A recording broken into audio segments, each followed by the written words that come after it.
There's much to do as we start to rebuild our planet as part of the new Earth.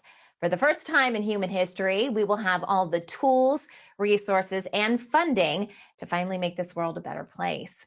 It would be easy to get caught up in all the excitement and even overextend yourself. Lindsay Andreotti helps inspire people she calls imaginals, who are here to help lead the restoration. Today, Lindsay shares with us the importance of knowing our limits and sometimes saying no to opportunities so we can concentrate our efforts on projects that we're truly passionate about.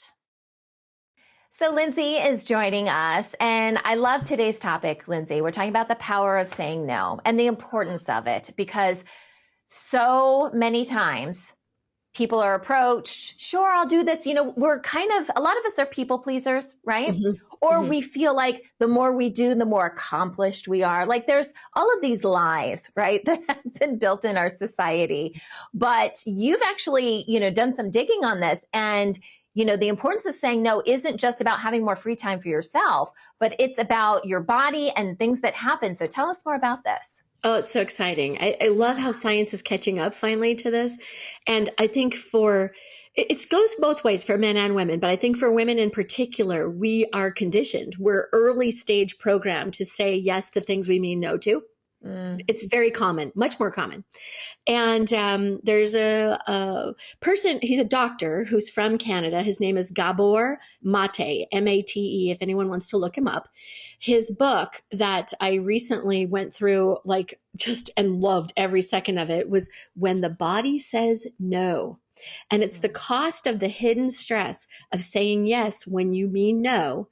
And the stress in the body creates disease.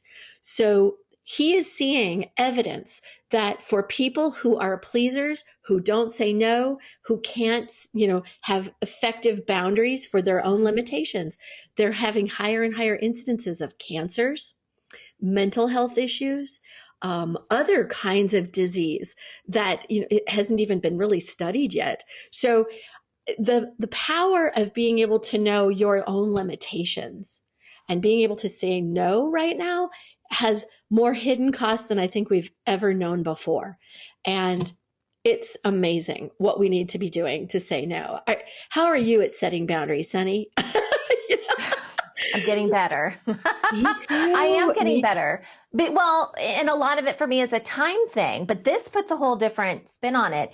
I just think about those moments that I am able to say no, the relief and release that comes over my body the moment I say it. Do you know what I mean? It's like, oh, that weight was lifted. Whoa. And it's that stress. Yes, you hit the nail on the head. And I do agree that a lot of people look at it as the time sucks, right? Those are the ones that we just need to say no to. But there's also the no to emotional things. For example, I remember when I was in my early 30s and I had a young baby and I had to tell my mom and my dad I was not going to the family reunion. That no was a giant emotional, stress bomb at the time. And I had to say it. There was no way I could do it emotionally. So remember, we've talked about the 4 intersections: emotion, spirit, mental, and physical. Yes, your physical well-being is affected, but man, when you've got some of those no's that are like saying no to a person who matters to you a lot, emotionally and mentally, that can be, really painful. Especially when it's really important to that person because you want to support them, you want to help them, right? Yes, indeed. So I call them fierce conversations. There's a book on that. It's really important to be able to hold your sacred self as whole and know that your no is just as valuable as their yes. Now, Stephen Covey talked about getting to win-win. I love that. And when you can, even if my no and your yes are misaligned, let's see if we can find a way that we both win in that circumstance. That's an outcome that's worthy of going after. I just noticed that the power of being able to say no gives you your energy back, gives you your spirit back, gives you everything you need to move next into where your passion and purpose lie.